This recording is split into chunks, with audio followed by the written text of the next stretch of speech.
51. War Day 7. Reaction time. Nezu's point of view. I was waiting in the staff room for my child to come so that I can congratulate him personally since he lost his earbud while throwing Yayorozu out of the window. Recovery girl already warned Aizawa and me that he might develop a high fever since he was really pale and shivering at times like it was freezing cold. I was sure that he caught one since he sneezed and gave himself away. The head wound he got was also concerning me. Izu wouldn't be so careless. He is my child after all, and he is a genius. He demonstrated his skill and they were above the level he showed in his last fight. I am worried about him. I hope that his fever wasn't very high. However, I knew that my hopes were wrong. The feeling in my gut told me so. If he hadn't only developed this fever, I am sure he would have done something a little bit more elegant and something that would be more to the impossible and surprising side since he already taken down everyone without a quirk. To be honest, I am very intrigued since that shouldn't be possible in the first place. Guess that shows how determined he is to become a hero, and I will do everything, and I mean everything, to help him accomplish his dreams. Recovery girl assured me that his head injury wasn't something serious and he wouldn't get a concussion because of it. At least I don't have to plan bankruptcy. If Izuku got seriously injured because the Yayorozu chose a baseball bat, then I swear to God that I wouldn't have shown any mercy toward her family and would ruin them in an instance. The door to the stuff room opened and Aizawa got in carrying my child bridal style. I immediately jumped from my chair and went to his side while he was laying my greenette down on the couch. Me. What happened to him? Aizawa. He collapsed on the way back. Recovery girl, he has a high fever, he is literally burning up. Recovery girl went to his side and measures his temperature with a clinical thermometer. Recovery girl. 41, 5 degrees C. Me. Get Todoroki here to help regulate his body temperature. Aizawa immediately left the room in a hurry. Me. Is there anything you can do for him? Recovery girl. Sai, I swear you're an Aizawa's problem child will kill me one day. I will give him an injection that will help him get over the fever. It would be best if Todoroki cools him down. It should only take about 6 hours for the fever to subdue. Me. Okay, then I guess we will have the discussion without him. I was sitting on the couch next to his head and was playing with Midoriya's hair. It was really fluffy and soft. It was surprisingly soft. After 5 minutes, Aizawa came in with Todoroki. The dual-haired boy immediately went to Izuku and positioned him so that the green bean was leaning against his cold side. Me. Todoroki, would it be okay if you stayed here with him? Todoroki. I will do anything for my brother to get better. So you consider him a sworn brother already. Interesting. My child, do you have any enemies after this? The love was also rooting for you, even wanted to watch the whole thing in the room they are in. Midnight. Brother? Todoroki. I mean Izuku, he helped me to get my brother back and I would do anything to return the favor. Present Mike. So first name basis, huh? Me. Alright, then let us go, my dear teacher. We still have to review what they think about him and what they did wrong. I didn't like letting him be alone with Todoroki, but I knew that it was the best choice considering that if my little green bean's fever was increasing that he would be in a life-threatening situation. Before I stood up from my spot, I looked at Izuku and then to Todoroki. Me. If anything happens to him while I am gone, then losing your brother Toya will be the least bit of your worries. Todoroki looked at me unsure what he should think of it and gulped.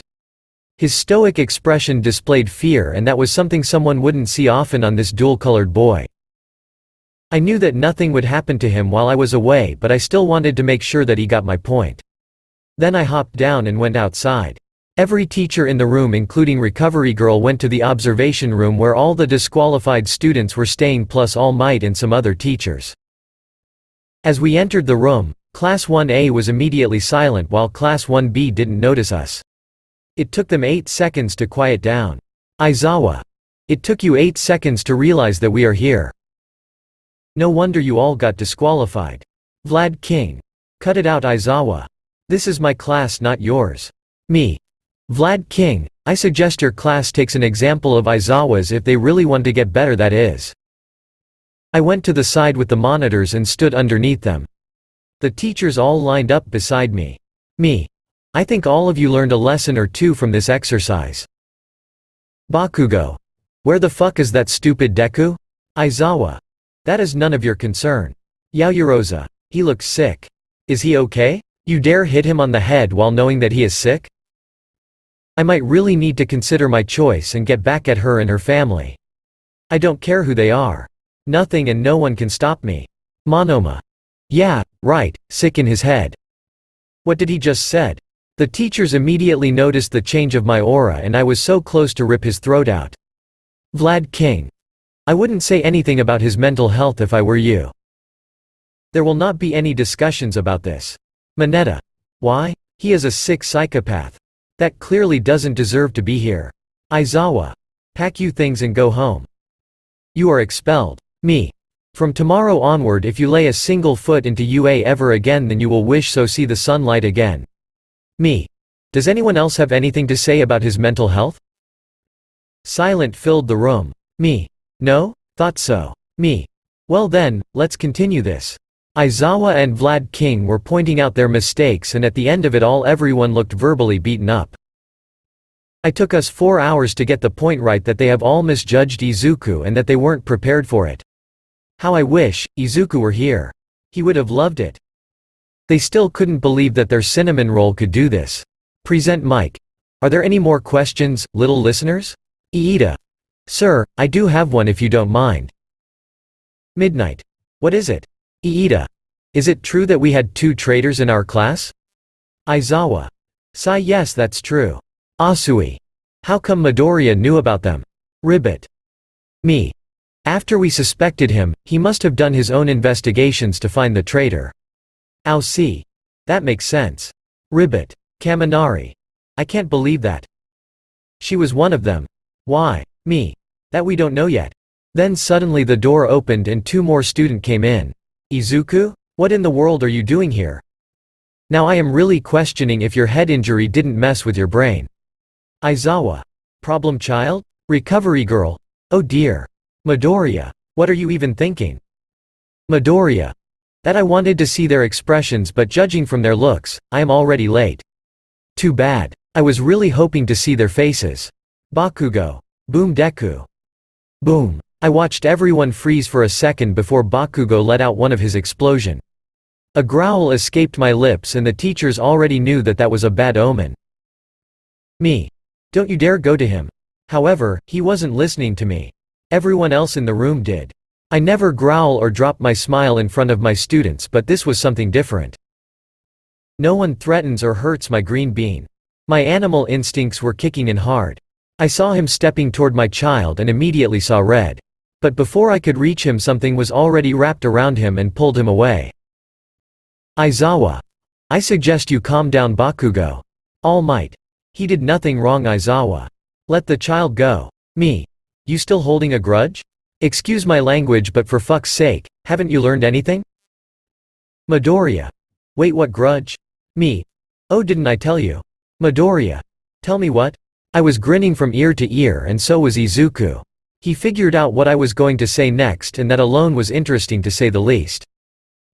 Izuku's point of view. It wasn't hard to figure out that All Might was pissed beyond anything because I refused to use his quirk. I wanted to make a point and there was no way I was gonna rely on my quirk only. Nezu.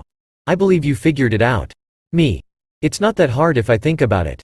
Everyone in the room was confused. Me and Nezu were in a world of our own. Me. Do you think I could? Nezu. That's a brilliant idea. However, are you up to it? Me. I am fine. Never was one to have it for long in the first place. Nezu. Recovery girl? Can you check him up? I was walking toward the healer and she checked me up. Recovery girl. I see, the injection does wonders. That was the new improved version of it. Never tested it out and I am glad it worked that well. I was 4 hours out cold with Todoroki cooling me down. So I am a test subject now? How low can I fall? Me. I am good to go. Nezu. Haha I am glad you really are enjoying yourself here. Me. Come on. I don't want to wait. Nezu. Fine, fine. I went back to my group, which were basically 2 people, Shinso and Todoroki. I don't trust the others in the room. Shinso. You good Zuku? Me. Yeah, I am fine Toshi. Shoto. Are you sure Izu? Me. Yes, I am. I feel a lot better now. Shinso. What were you two talking about? Me. Oh, you will see. I was sure that Nezu would grant my wish since I was doing a lot better now and because I really wanted to get back at him. Come on, Nezu, announce it. I really want to do this right now. Jiro. Midoriya? Me. Jiro. Is it true? Me. What? Tokiyami. Your dark past? What you announce in the exercise on the first day. Me. Nearly everything is right, only some small details are not. The whole Class 1A looked guilty and Class 1B looked mad. Me. Hey guys, look, the past is past, forget. Okay? I hope you can forgive me for what I have done the past couple of days. Although you clearly deserved it. I will never forgive you for what I have experienced in my past and what you did, but life goes on and I am good at faking things. Nezu. Alright, enough of that. Izuku, as you wished, I sent 2 new opponents down in the city.